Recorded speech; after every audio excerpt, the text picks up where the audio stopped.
Un saludo amigos, buenas noches. Bienvenidos a Crónica de la Iglesia, el espacio semanal con el que repasamos la actualidad más reciente de la Iglesia toledana que peregrina en Cuaresma. Les invitamos a que tomen parte de esta hora escasa en la que les ofrecemos solo algunos de los temas más relevantes que han tenido que ver con nuestra comunidad cristiana en esta última semana de febrero. Elaboramos y editamos este programa con el mismo deseo de siempre, el de que, sin mortificarles demasiado, conozcan mejor a nuestra Madre la Iglesia y de este modo la quieran más. Ya nos dirán si es posible. Pasen y vean. La red de economatos de Cáritas Diocesana se va consolidando a un ritmo más que notable. El pasado fin de semana le llegaba el turno a Villacañas, que inauguraba un nuevo economato arciprestal bajo el patrocinio del Santísimo Cristo de la Viga y que dentro del proyecto Cor Jesu atenderá a familias de toda la demarcación pastoral. Don Francisco acudió a la localidad manchega para la bendición de las instalaciones del ya 9º economato de nuestra red diocesana, cuya demanda se ha triplicado en estos últimos meses. Este sábado la Casa de la Caridad, como se conoce al hogar San José en Villacañas, acogía la bendición del 9º economato de la Archidiócesis de Toledo. Falta por arreglar el tejado de la iglesia y falta también por arreglar Acción Católica, pero hemos querido arreglar primero la casa para los pobres, el lugar donde vamos a acoger a los que más lo necesiten, a los necesitados de Villacañas y también a los transeúntes. Y me pareció genial, creo que fue una idea buenísima. Primero la iglesia pues para los pobres y luego dando para los pobres tendrá también para sus necesidades. Cuando somos generosos con los más necesitados, la iglesia luego tiene y le sobra. Dedicado al Cristo de la Viga, patrón de esta localidad toledana, este recurso de carácter interparroquial atenderá a personas que procedan de las localidades de Tembleque, Lillo, El Romeral, Villacañas y Quero. Antes de bendecir las instalaciones, el señor arzobispo destacó la importancia de estos recursos que forman parte del proyecto Cor Jesu de Cáritas Diocesana. Economato es dignidad. ¿Por qué es dignidad? Porque mirad, nosotros a los pobres no podemos tratarlos mal. A veces al pobre le damos unas monedas o le damos una bolsa. El economato es una expresión de la caridad de la Iglesia que es dignidad. Nadie sabe quién viene, aquí no se pide nada más que se tenga ese deseo de estar, coge cada uno lo que necesita, no le imponemos lo que tiene que elegir, pero sí colaboramos unidos a ellos, ¿no? Estos economatos son la respuesta diocesana a la crisis generada por la pandemia del COVID-19, ya que se ha triplicado el número de familias que acuden a pedir ayuda desde el pasado mes de marzo. Es para nosotros un privilegio, don Francisco, que haya querido compartir con todos nosotros la apertura del economato Cristo de la Viga. Un día, como todos, y más aún hoy, para agradecer. Agradecer vuestra presencia, la de todos, en este lugar al que queremos tanto, que significa tantísimo también en nuestra vida.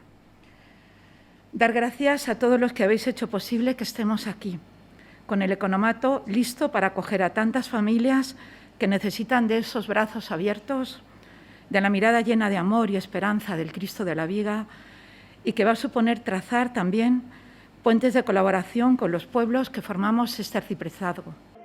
Don Francisco Cerro aseguró que el lugar que deben ocupar los pobres en la Iglesia no está fuera de ella y que en lugares como el Hogar San José se hace memoria de lo que hizo Jesucristo. Lo que pretendemos por todos los medios no es más que servir. Yo siempre repito una frase, que hay que crecer por dentro para servir por fuera. Hay que crecer en esa fe y en esa unión con Jesús para que también luego nosotros lo transmitamos en el servicio de los pobres. El Ave Pierre, fundador de los traperos de Emmaús, él decía, cada vez que yo llamo a Dios Padre, la pregunta que me hace siempre, ¿dónde están tus hermanos? Tras la bendición del 9º de los economatos de la Archidiócesis de Toledo, el señor arzobispo bendijo las obras de restauración que han finalizado en la Ermita de la Inmaculada Concepción en Villacañas.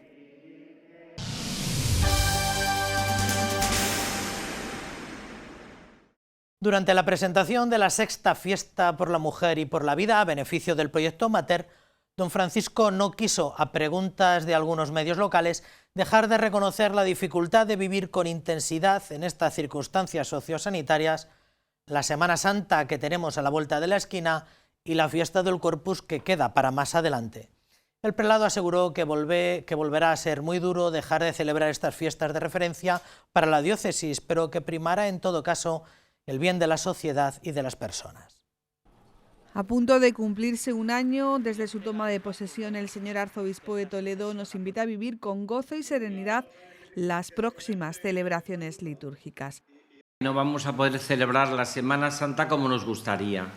Quiere decir, lo esencial va a seguir siendo lo mismo. Vamos a celebrarlo en el templo, nuestras imágenes se van total y absolutamente a adornar con todo lo que se pueda, se van a hacer todo lo que sea, cuidar como si fuese la Semana Santa, como si fuesen a salir a la calle, aunque ya sabemos que por normativa sanitaria, y la aceptamos sin ningún problema, no podrán asistir las pobres cofradías y hermandades. Será el segundo año que no puedan salir a la calle. En el caso de Semana Santa, sin procesiones en las calles, atendiendo a la situación sanitaria, tal y como ya se ha hecho público, y con respecto a la próxima celebración del Corpus Christi, el arzobispo alberga la esperanza de poder celebrarlo con normalidad. Vamos a rezar al Señor y a la Virgen para que tengamos un Corpus Christi que podamos salir en la calle. Y si no, pues tendremos que seguir asumiendo y aceptando por bien de la sociedad y por bien de todas las personas mayores, vulnerables, y por nosotros mismos, pues aceptaremos y viviremos con gozo incluso pues lo que tengamos que vivir para que se pueda cumplir la normativa sanitaria estrictamente. No tenemos problema en ese sentido, pero albergamos la esperanza de que pueda haber un corpus con normalidad. A preguntas de los medios de comunicación, el arzobispo ha reiterado la necesidad de que los sacerdotes se vacunen contra el COVID cuando sea necesario y sin privilegios. Igualmente ha incidido en el ofrecimiento realizado en su día de las dependencias de la Catedral de Toledo y de otras infraestructuras de la Iglesia diocesana como lugar para albergar la campaña de vacunación masiva que tiene que realizar el Gobierno de Castilla-La Mancha.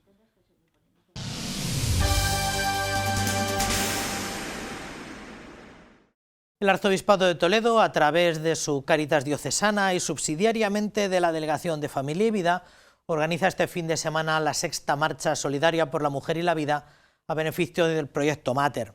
Esta entrega será diferente a ediciones anteriores, puesto que, debido a la pandemia, se podrá realizar en cualquier punto de la geografía de la archidiócesis o incluso fuera de ella, poniéndonos la discreta camiseta y recorriendo kilómetros por los no nacidos y por todas las madres que sufren el drama del aborto. Fue su primer acto como arzobispo de Toledo. El 29 de febrero de 2020, tras tomar posesión por la mañana en la Catedral Primada, don Francisco Cerro Chávez se unía a media tarde a la 5ª fiesta por la mujer y la vida. Y así lo ha recordado durante la rueda de prensa de presentación de la 6ª edición que celebraremos este sábado. Durante su intervención, el prelado toledano ha asegurado que la vida siempre es un don. En este momento que está marcado, como decíamos, por la pandemia, pero también por todos los ataques en el mundo y España a la vida humana, donde tener un hijo se convierte a veces en un problema, cuando la vida es un don, y donde las personas enfermas a veces se convierten en una carga para los demás, o donde estamos viendo cantidad inmensa de violencias y de desprecio a la vida. Más de 2.000 personas se han inscrito en la 6ª edición de la Fiesta por la Mujer y la Vida, que este año se realizará mediante 2 concentraciones de vehículos en Toledo y en Talavera de la Reina. Escucha su corazón es el lema de esta fiesta, que será diferente, y que, tal y como ha explicado el vicario episcopal del área de apostolado seglar, esta situación nos permite reunir a muchas personas y familias procedentes de diferentes realidades. Tras indicar el compromiso de la Archidiócesis de Toledo con la defensa de la vida humana desde su concepción hasta su muerte natural, el señor arzobispo de Toledo ha manifestado que, a pesar de las dificultades, hoy es necesario manifestar nuestro sí a la vida. Nosotros seguimos, aun en medio de las dificultades, aportando por la cultura de la vida, que crea la civilización del amor. Y esta cultura de la vida surge de pequeñas y grandes acciones, como la 6ª fiesta por la mujer y la vida, que lleva ya un recorrido en nuestra archidiócesis de Toledo y que quiere ser, desde todas las realidades, un momento importante en nuestra vida. La coordinadora del área de familia de Cáritas Diocesana ha recordado que los beneficios de la Fiesta por la Mujer y la Vida irán destinados a Proyecto Mater, que surgió en el año 2015 y por el que han nacido 102 bebés.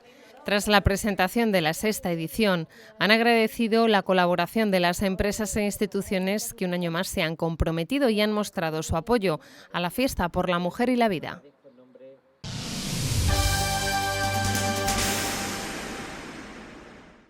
El Santuario del Cristo de la Veracruz, en Urda, ha recibido la condición de Basílica Menor, la máxima distinción que puede recibir un templo fuera de la ciudad eterna.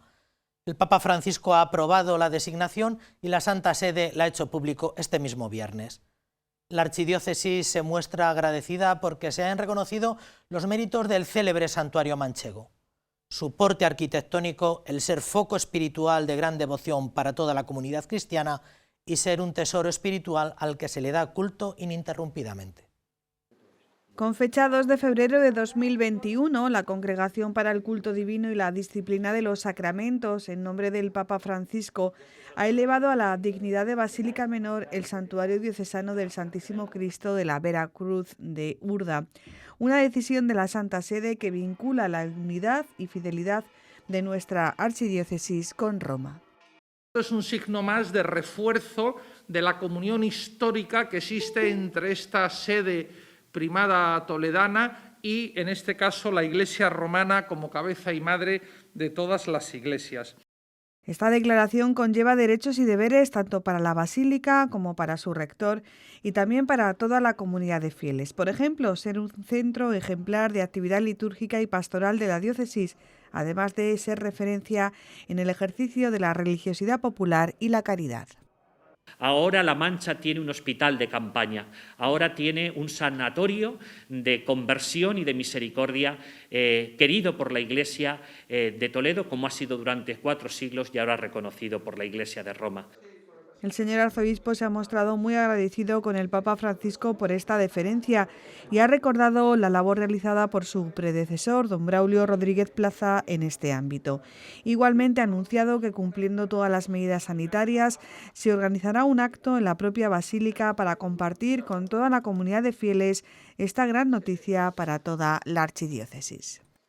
Es una buena noticia para todas las cofradías y para toda la religiosidad popular de nuestra archidiócesis, que he quedado reflejado en la carta pastoral Siguiendo tus huellas. Con esta declaración ya son 3 las basílicas menores en nuestra archidiócesis: el Monasterio de la Virgen de Guadalupe, la Basílica de la Virgen del Prado en Talavera de la Reina y ahora la Basílica del Santísimo Cristo de la Veracruz de Urda, en La Mancha.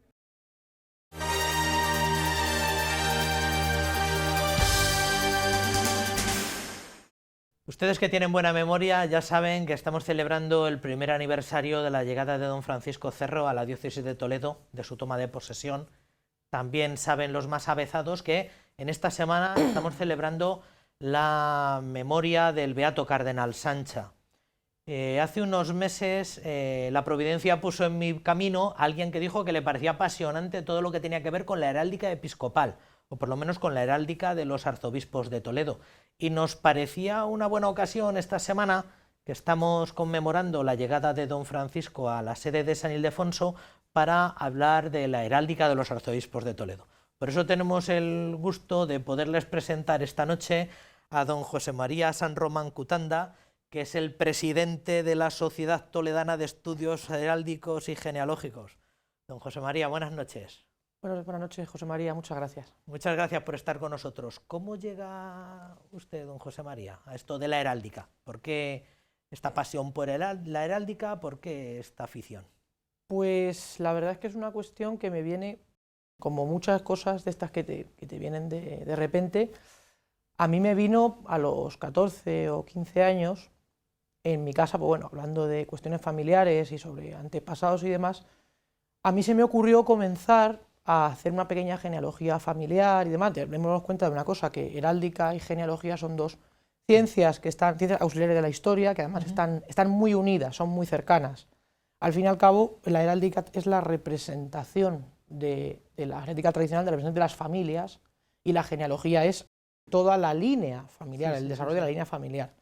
Entonces yo empecé a estudiar un poco la genealogía, la mía propia, y claro, para ello tienes que tener una serie de herramientas que yo no tenía, y bueno, yo aficionado a la historia, aunque yo soy abogado en ejercicio, no soy historiador, bueno, comencé a tirar, y me encontré con 15 años y me encontré con una ciencia que me encantó, en la que yo podía profundizar y poco a poco, pues hasta hoy.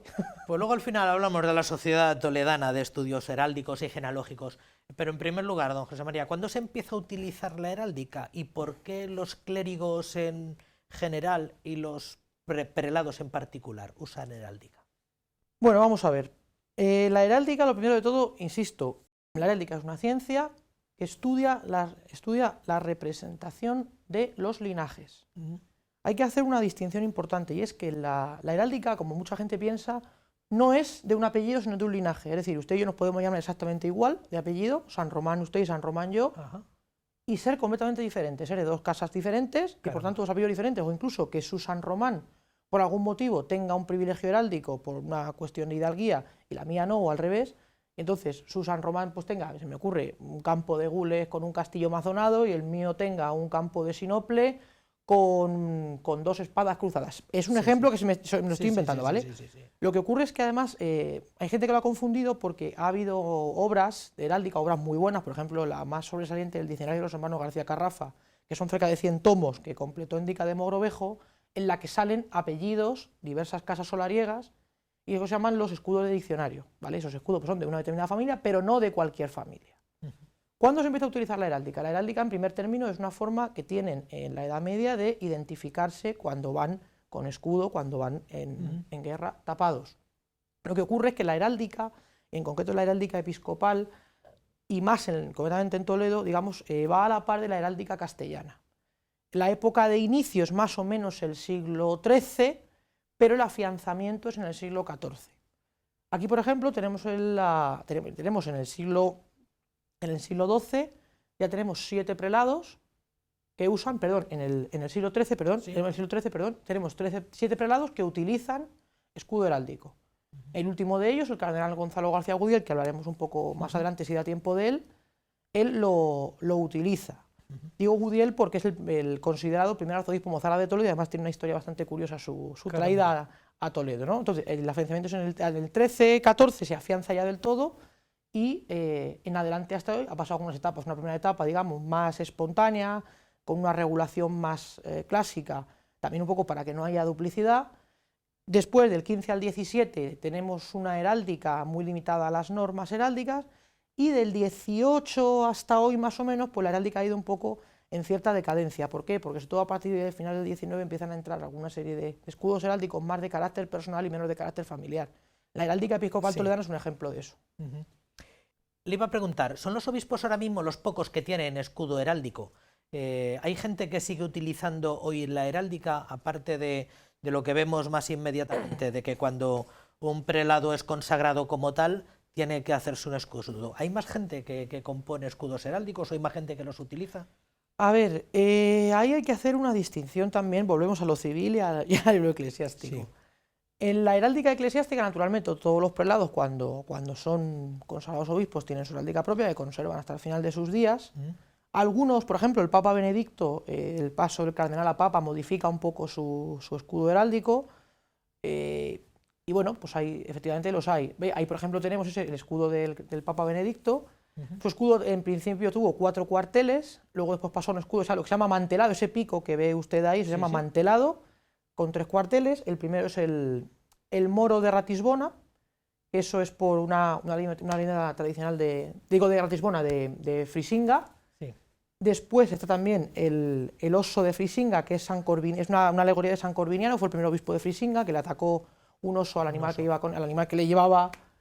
Y la concha, que es un motivo, eso sí que es un monasterio de Ratisbona, y además es una cuestión teológica, porque es lo famoso de San Agustín, cuando intenta, que dice, antes meterás todo el agua del mar en la concha, que se ve que es un papa muy alemán y muy teólogo, se ven ahí un poco la heráldica al final representa también a la persona, la heráldica más reciente, ¿no? En este caso es así. Heráldica civil, sí, hay familias, la familia real, sin ir más lejos, utiliza una heráldica. Y todavía hoy hay muchas familias nobiliarias en España que utilizan su heráldica. De hecho, por ejemplo, cuando tú ingresas en la Real Asociación de Hidalgos de España, quien tiene privilegio para ingresar, se publica tu escudo en la Gacetilla de Hidalgos, Y hay gente que todavía hoy se hace su escudo familiar, hasta el punto de que hay una norma del año 1957 en la que se habla de la figura del cronista de armas, que era el que tenía autorización en España para aprobar escudos, para verificar que esos escudos son del linaje. En fin, eran peritos, eran expertos, y el último, digamos, que se intituló cronista de armas fue el marqués de Ciadoncha, que fue un gran estudioso de la heráldica. Ahora solo hay un cronista de armas de Castilla y León desde el año 91, que es el marqués de la Floresta. Antes de pasar a comentar el escudo episcopal del que presidio y la sede de San Ildefonso, don Francisco, le voy a comentar, don José María. En algunos ambientes se comentó, por lo menos desde hace algunos años, hombre, el concilio desvistió a los prelados, a los obispos, de algunos ropajes un poco medievales, anillos con piedras preciosas, se desvistió un poco esa especie de revestimiento del que estaban los príncipes de la Iglesia. Y algunos lamentan, pues no sé por qué en aquel momento no se les privó también, no se acabó con la célebre tradición de hacerse escudos nobiliarios, escudos de armas. ¿Usted qué le parece? ¿Que sigue teniendo algún valor que el Papa, que el Pontífice o que los prelados sigan teniendo escudos? A ver, si yo digo que la heráldica no tiene valor, Claro. Yo particularmente, o sea, me tienen que echar de la sociedad, pero ya, pero para ayer, ¿no? O sea, vamos a ver, no, fuera de broma. Efectivamente, el concilio eliminó algunas tradiciones, vamos a decir, ornamentales, que antes habían sido confirmadas por una Constitución Apostólica de Pío XI, en la que se regulaba, pues, por ejemplo, los escudos de cargos que mucha gente ni conoce, los protonotarios apostólicos supernumerarios, los prelados Alciochetti, en fin, una serie de rangos episcopales, los camareros de su santidad, etcétera, que bueno, que ya no, eso sí que ya no suelen tener heráldica. Yo sí creo que los obispos deben tener heráldica primero, porque la heráldica no es algo que tenga una trascendencia, digamos, económica, digamos, no sé cómo decirlo, digamos, de figuración, de una forma de superioridad, ¿no? Y sencillamente la heráldica es una representación, en su tiempo, como he dicho, de familias, y ahora es una representación muy importante, digamos, de lo que es la persona que ostenta ese escudo. De hecho, cuando comentemos el de Don Francisco, el escudo de Don Francisco es que es Don Francisco, o sea, es que es su vivo retrato. Un escudo diseñado, los tres elementos para él más importantes, la Virgen María, el corazón de Jesús y su pueblo Malpartida de Cáceres. Al final, la heráldica, mira, ahí lo tenemos, aquí tenemos el escudo que además vamos a ver la diferencia del escudo cuando a él le consagran obispo de Coria Cáceres, es un escudo también mantelado con 3 cuarteles. En el primero vemos sobre fondo de plata el corazón de Jesús, en el segundo vemos sobre fondo de azul la Virgen de Guadalupe, y en el tercero vemos sobre campo de gules un castillo mazonado, que el mazonado significa que tiene los ladrillos marcados, y aclarado en azur. Aclarado significa cuando las ventanas son diferentes del color del resto, eso se llama aclarado. La heráldica tiene sus propios nombres, ¿vale? Y hay que tenerlos también muy en cuenta. Y sobre él un león rampante de oro. La diferencia que vemos ahora, ¿me puede poner el anterior, por favor? Que me pongan el anterior. El anterior hemos visto que tenía el capelo verde, tenía, bueno, y aparte el lema, el corazón de Jesús, fuente de evangelización de los pobres, tenía seis borlas en 3 órdenes que se llaman, y la cruz del escudo tiene un travesaño. Sin embargo, si vamos a la heráldica actual, al ser arzobispo primado de España, tenemos elementos que visten mucho más el escudo, que son, primero, el capelo, 15 en 5 órdenes, ¿vale? 5, 4, 3, 2 y 1, 2 travesaños en la cruz. Tenemos también el palio, puesto que es el arzobispo, tiene derecho al arzobispo metropolitano, y tenemos el collar mozárabe, que es la particularidad de los arzobispos de Toledo.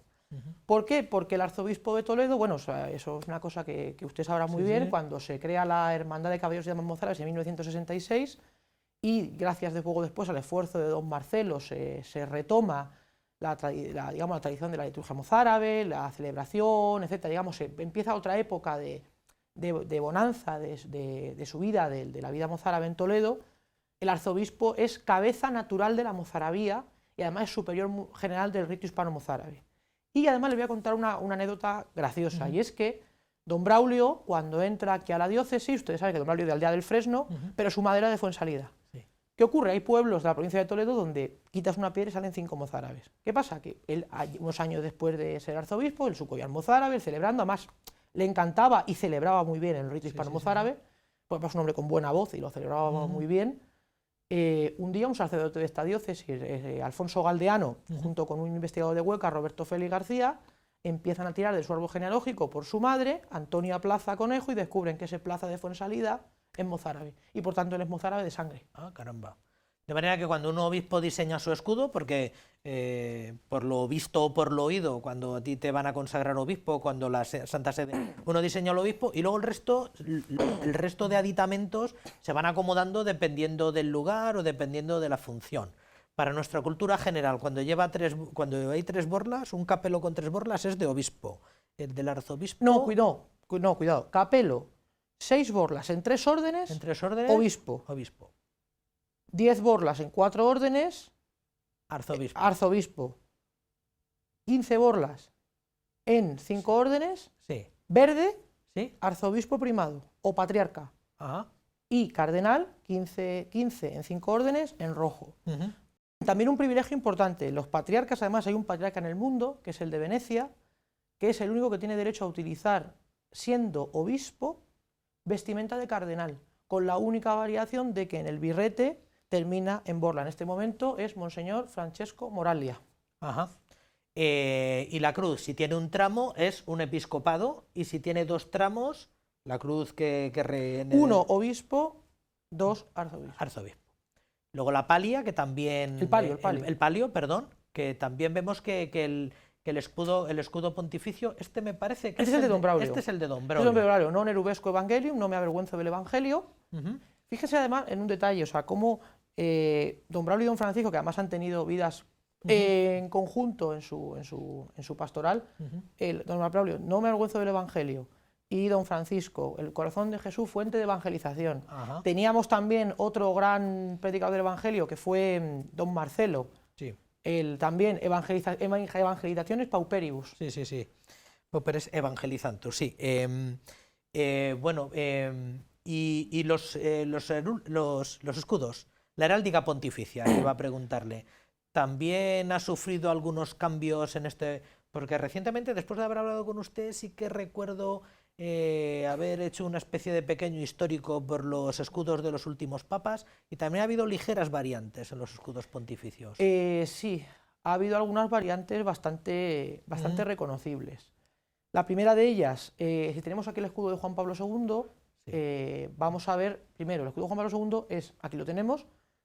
En cuanto al campo, es un campo muy sencillo, porque es la cruz y la M, Jesús y María, pero tenemos, si se fija, una tiara con las 3 coronas. La tiara es un elemento, la tiara papal, un elemento que se cree que viene de un privilegio que le concede el emperador Constantino al Papa San Silvestre, ¿vale?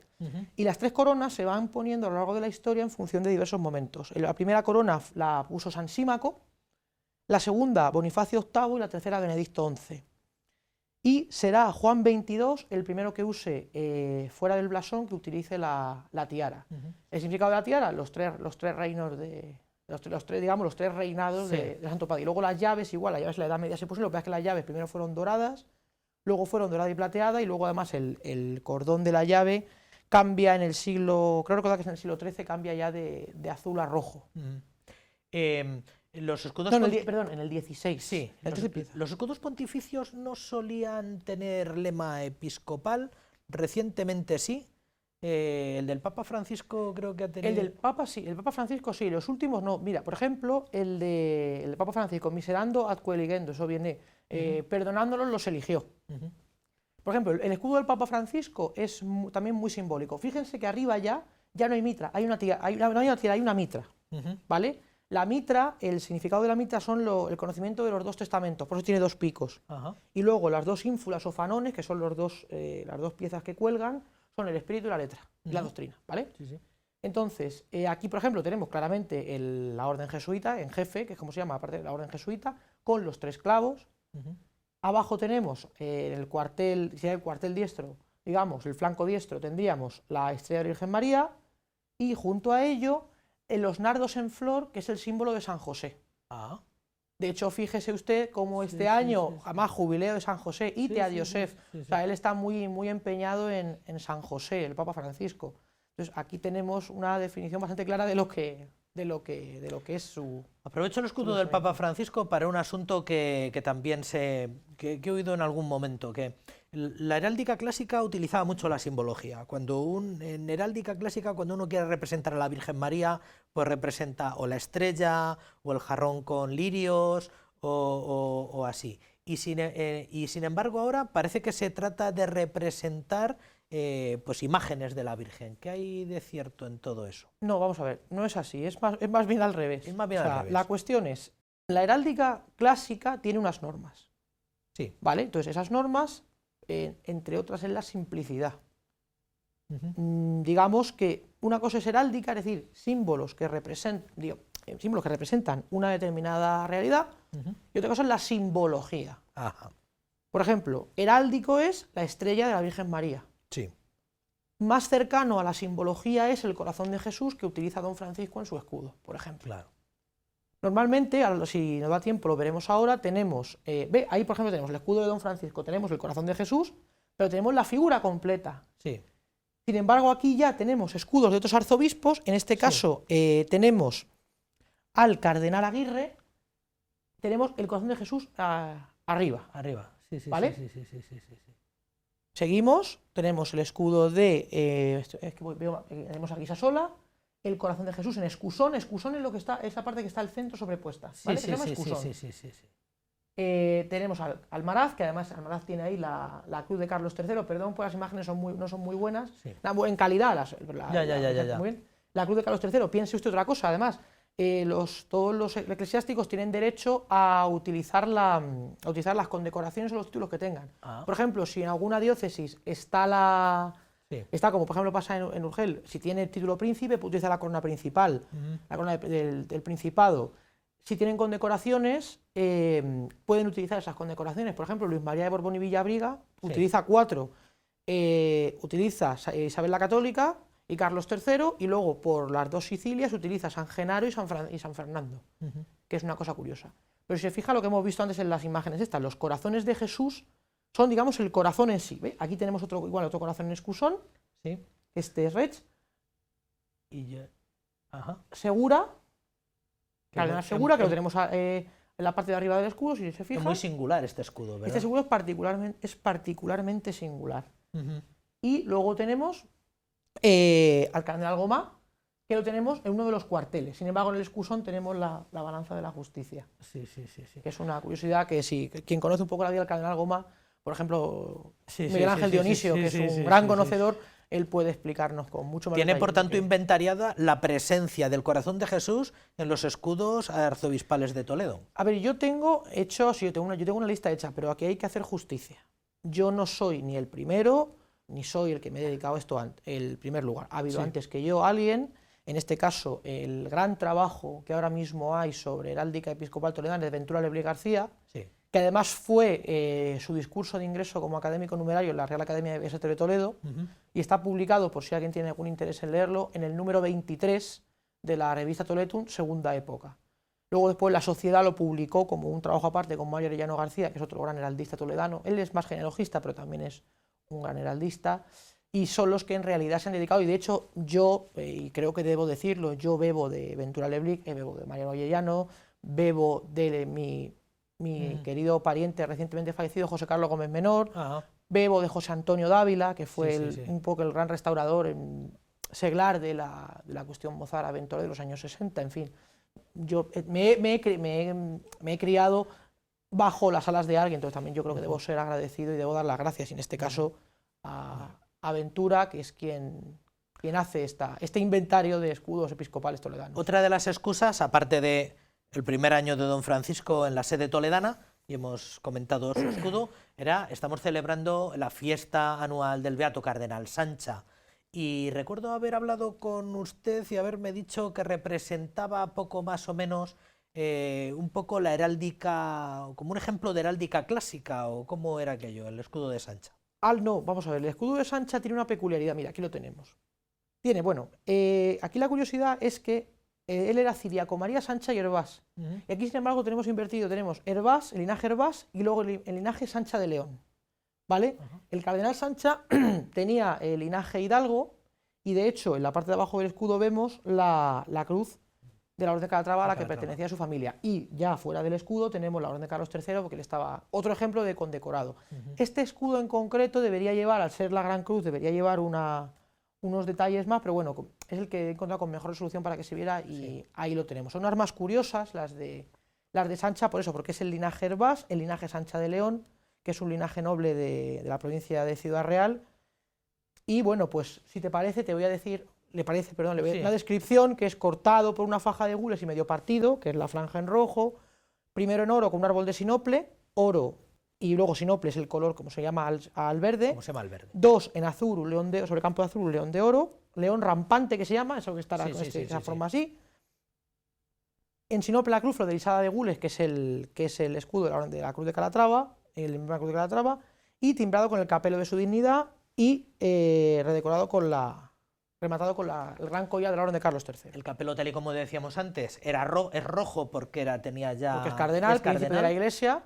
De hecho, cardenal viene de cardo, cardinis, de carne, y del rojo es, pues son príncipe de la Iglesia y por el sacrificio de incluso dar su sangre por la causa de la Iglesia. En aquella época ya era el primado y ya era arzobispo y no se tenía costumbre de poner el palio... En esa época no se lo pusieron, eso lo han puesto ya de manera más reciente. Ha sido más reciente. Y tampoco llevaba el collar mozárabe porque tampoco se solía. El collar el collar mozárabe no lo llevaba directamente porque la hermandad no estaba constituida. Ha sido muy recientemente, tal vez ha sido la última incorporación Realmente ha sido la última, sí. La última incorporación.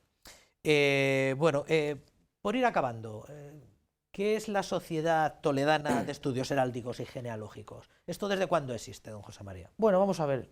Lo que decía antes, yo he bebido de otros antes que yo. La sociedad existe incluso antes de que exista yo, o sea, imagínese cómo funciona esto, ¿no? La sociedad nace en el año 1981. La fundan Ventura Leblic, Mario Arellano, José Luis Ruz Márquez y otros expertos y conocedores de la ciencia heráldica, de la ciencia del blasón. Y la sociedad, pues bueno, funciona, ha publicado varios boletines, publicó hasta 16 boletines. Ha publicado también varios libros, uno sobre heráldica en la Sagra, heráldica episcopal, heráldica en los monasterios toledanos, en fin, tuvo una gran repercusión, hizo multitud de informes durante más de 15 años, lo que pasa es que, bueno, pues como las cosas que pasan a veces, pues que la gente pues tiene ocupaciones, tiene vida familiar y tal, y bueno, quedó, y al fin y al cabo esto es una ciencia que no tiene un gran número de seguidores. Entonces, claro, hubo dificultades en ese sentido de poder mantener un poco, digamos, una actividad, una gran actividad, ¿no? O sea, ha mantenido actividad, pero digamos más... Hubo un tiempo que quedó latente. Claro, quedó un poco latente, sí, o sea, siguió haciendo cosas y demás, y siguieron haciendo informes, pero de manera más latente. Y hace unos 3 años, hablábamos un día y me dicen, hombre, pues esto habría que resucitar. Digo, pues sí, esto habría que tenerlo un poco porque además Toledo, hombre, se presta mucho a eso pues por la tradición nobiliaria, hidalga, heráldica, en fin, y no deja de ser, junto con la heráldica, con la genealogía, con la sigilografía, con la vexilología, no deja de ser ciencias auxiliares de la historia. Entonces esto se prestaba a retomarlo. Entonces decidimos dar una vuelta de tuerca, una nueva etapa, digamos, en la que los miembros refundadores me quisieron nombrar presidente. Eso iba a decir, ¿y qué servicios puede prestar? Porque alguien puede llegar a pensar, bueno, esto es para 4 aficionados a esto, ¿qué servicios puede prestar una sociedad heráldica? Pues mire, servicios personales, por ejemplo, tengo una consulta sobre si mi familia viene de no sé dónde, una carta. Estimados señores, tengo esta duda, dad los datos que sean, podemos investigárselo. Además no cobramos nada, o sea, lo hacemos de manera gratuita. Por ejemplo, vamos a hacer un escudo familiar y tal, ¿este escudo es correcto? Sí, no.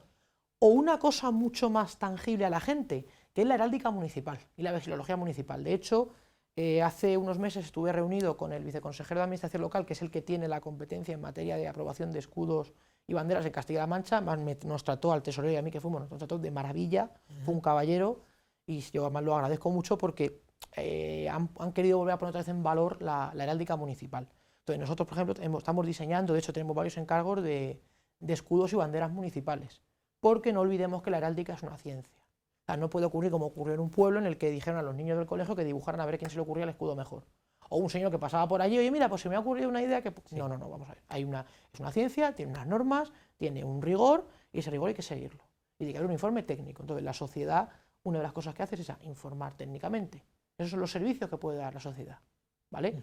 Y luego, aparte, pues los servicios en cuanto a publicaciones, también publicamos, de hecho, hemos sacado muy recientemente el boletín número 18, de la segunda época nuestra.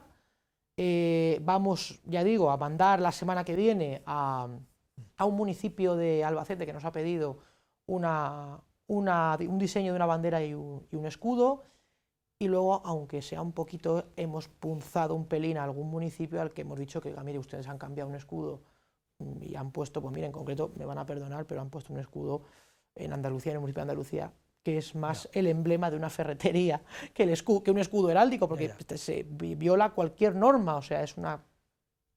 particulares, porque claro, sale de ojo que la vida institucional pues todavía requiere de ese tipo de representaciones, ayuntamientos. Los años 80, como dice, pues fueron años especialmente peligrosos para la heráldica municipal, pero particulares. Tal vez no pase, pero igual hay algún candidato en el seminario que quiera hacerse un escudo para cuando sea clérigo, tal vez haya alguien por ahí que quiera hacerse un escudo heráldico de nuevo cuño, porque cree que tiene que hacérselo. ¿Ustedes ayudan en esto? ¿La sociedad heráldica está en ello? Sí, nosotros podemos investigar si esa persona si tiene derecho a un escudo heráldico, porque las hidalguías, algunas hidalguías traían el derecho a heráldica, y en ese caso nosotros podemos diseñar unas armas personales. Sí, eso me refiero. Hay gente que lo que hace es se diseña las armas personales con un técnico, la gente se va a un notario y las... Un ex libris que ahora se vuelve a llevar, se vuelven a llevar un poco todas estas cosas de tener tu propio sello, tu propio con unas armas personales. ¿Ustedes ayudan un poco? Sí, nosotros podemos ayudar, y además podemos corregir errores de algunas armas, porque hay armas, por ejemplo, incluso eso, por ejemplo, es una cosa que es muy habitual en el mundo cofrade. Hay cofradías en lo largo de toda España que utilizan escudos muy rimbombantes, pero ser rimbombante no significa ser correcto. De hecho, a día de hoy hay obispos y hay cardenales y hay entidades religiosas que tienen escudos vale, son los suyos, pero tienen cuestiones heráldicas que no son exactamente cercanas a la norma, ¿no? Sí. Por ejemplo, un obispo, que además estudió en esta diócesis nuestra, que fue Sanz Montes, tiene una gran curiosidad, y es que su escudo heráldico, su escudo episcopal, en lugar de llevar borlas, al ser franciscano, él lleva nudos franciscanos. Son curiosidades. Sí. ¿Cómo se puede poner alguien en contacto con ustedes, José María?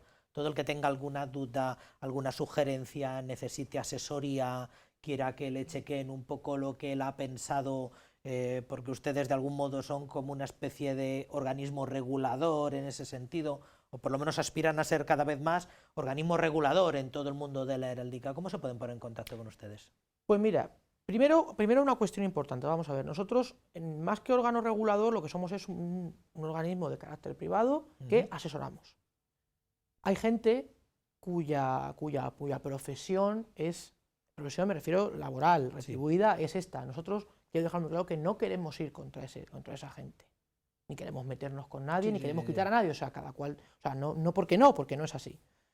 Contactar con nosotros, muy fácil, contactar con nosotros, la página web está a punto de presentarse, lo que pasa es que ha habido que meter los boletines nuevos y demás, las cosas del directo, y además la pandemia nos ha retrasado muchísimo cualquier actividad. Ya tenemos una página en Facebook, Sociedad Toledana de Estudios Heráldicos y Genealógicos, y también pueden contactar con nosotros en la dirección de correo electrónico stehgtoledo@gmail.com. Vale, fenomenal. Pues ahí queda la invitación, el que quiera saber más, y a falta de futuras colaboraciones, si somos capaces de sacar adelante un histórico de todos los prelados, un histórico audiovisual, pues contaremos con la Sociedad Toledana, contaremos con don Ventura y contaremos con usted, por supuesto, don José María. Muchísimas gracias por todo esto que están haciendo. Muchas gracias a ustedes por tener la sensibilidad de acordarse de esta ciencia auxiliar de la historia, no siempre reconocida, y a su disposición. Muy bien, muchas gracias. Gracias.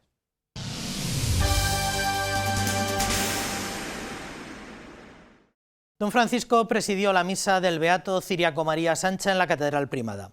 Se trataba, de hecho, de la primera conmemoración del Beato Sancha por el actual prelado, que se halla a punto de cerrar su primer año al frente de la sede toledana.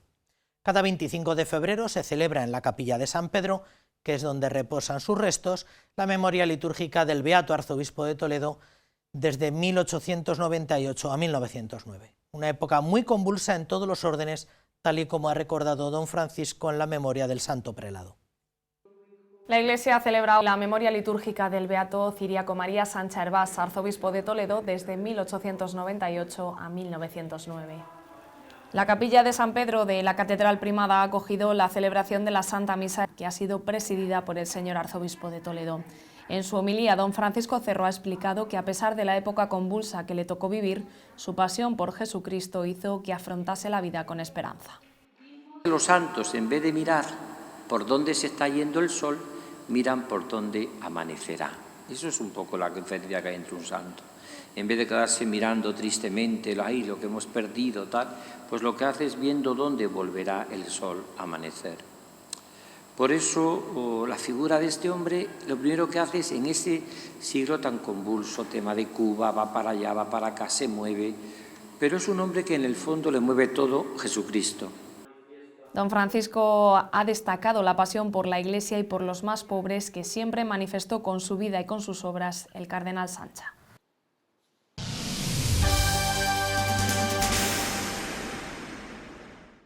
La Comisión Permanente de la Conferencia Episcopal se ha reunido esta última semana, en la que ha sido su primera reunión de este año natural. Uno de los temas que los prelados han abordado, no el único, ha sido la labor de las oficinas abiertas en todas las diócesis españolas para atender a las víctimas de abusos sexuales, que en los últimos meses han registrado una baja actividad y muy pocas denuncias, lo que no satisface completamente. De hecho, se creará un servicio de ayuda y coordinación entre las diócesis y las congregaciones. Las diócesis e instituciones religiosas españolas siguen dando pasos en su compromiso para la protección de abusos a menores y personas vulnerables. Los obispos miembros de la Comisión Permanente han informado sobre el trabajo de las oficinas diocesanas para la protección de menores y su actividad en los primeros meses de funcionamiento. El número de denuncias sobre casos nuevos ocurridos en este año o sobre casos antiguos recibidos ahora en las oficinas, pero de asuntos que todavía incluso no hubieran prescrito, han sido muy pequeñas, ¿no? En realidad las denuncias yo creo que han sido sobre 7 u 8 casos. Según los datos facilitados por la Fundación ANAR, solo el 0,2% de los casos denunciados por abusos sexuales que han llegado a la entidad en los últimos 12 años están relacionados con sacerdotes. Podemos decir con pena que estamos ante un grave problema social, con vergüenza de que en este grave problema social hemos participado personas consagradas, pero también con ánimo y con esperanza de que en este último tramo los propios datos realizados por agencias externas a la propia vida de la Iglesia reconocen que el número de personas vinculadas institucionalmente a la Iglesia que han causado abusos es muy pequeño. Aún así, tal y como ha destacado el secretario de la Conferencia Episcopal Española, esto no disminuye la gravedad de los hechos. El número de abusadores eclesiásticos ha sido menor, lo cual, insisto, no disminuye la gravedad, no disminuye la necesidad de hacer un esfuerzo por erradicarlo. La Comisión Permanente de la Conferencia Episcopal ha estudiado en su reunión de esta semana la conveniencia de un servicio habilitado por la propia conferencia de ayuda y coordinación entre las diócesis y de contacto con las congregaciones religiosas. El tema se llevará a la asamblea plenaria prevista del 19 al 23 de abril. El próximo mes de abril, precisamente, se cumplirá un año de la creación de la Comisión de Protección de Menores en la Archidiócesis de Toledo, que está dirigida por Lourdes Carrazzoni, psicóloga y experta en Derecho Canónico, y forman parte de ella Félix del Valle, sacerdote diocesano, y el abogado Juan Marín. La creación de esta comisión fue una de las primeras decisiones tomadas por el señor arzobispo de Toledo, don Francisco Cerro.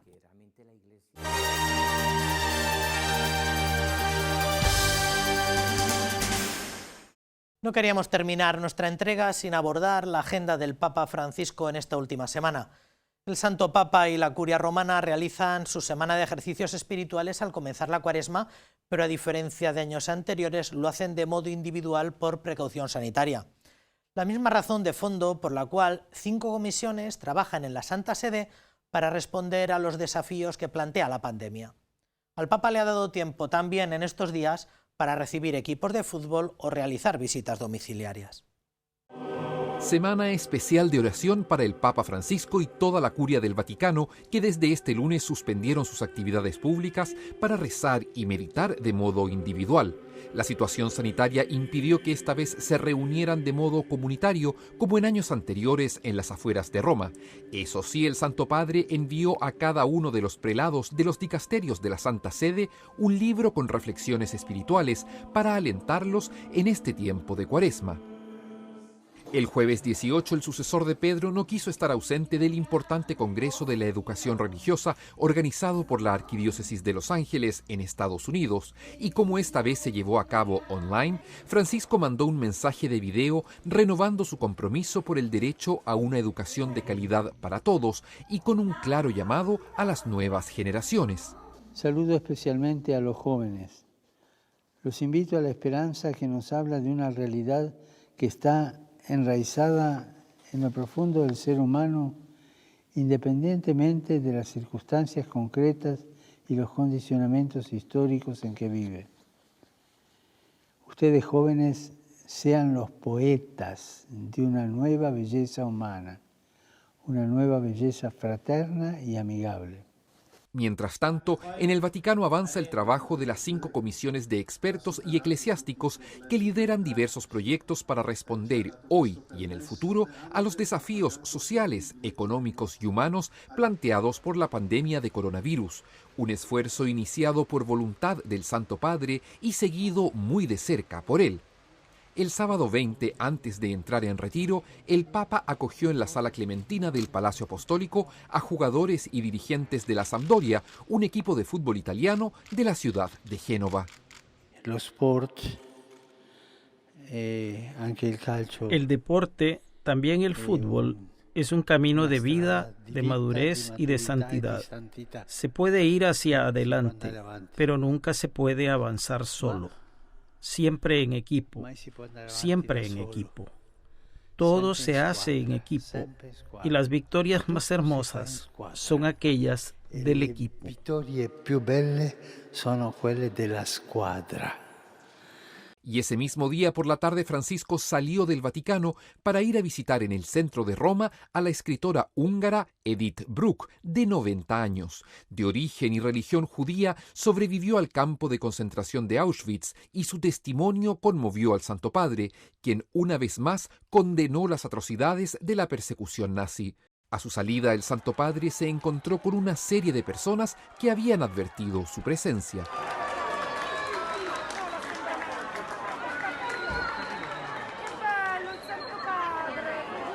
Y el Ángelus Dominical bajo una soleada plaza de San Pedro trajo una recomendación particular para la vida espiritual, especialmente en este tiempo de Cuaresma. El Papa Francisco advirtió cómo reaccionar ante las tentaciones del demonio, siguiendo el ejemplo de Jesús en el desierto. Cuando se avvicina il seduttore, incomincia a sedurci noi. Cuando se acerca el seductor, comienza a seducirnos. Pero piensa esto, haz aquello. La tentación es la de dialogar con él, como hizo Eva. Y si nosotros entablamos diálogo con el diablo, seremos derrotados.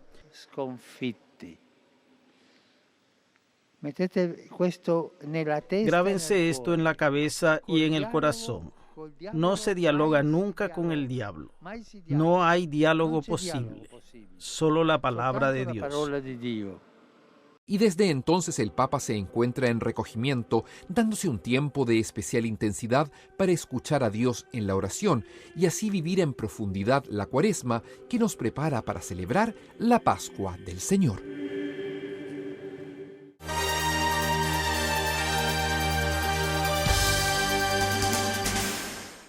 Muy bien, hasta aquí nuestra crónica semanal. Ya saben que pueden volver a visionar todos estos contenidos y muchos más en el canal de YouTube del que dispone Radio Televisión Diocesana. Les emplazamos a la semana que viene para darles información puntual de nuestra vida eclesial y abundar en algunos otros que les hemos dejado apuntados esta misma semana. Quédense por ahora con la mejor programación, que es, ya saben, la del canal diocesano de televisión. Sigan siendo prudentes, cuídense mucho. Hasta la semana que viene.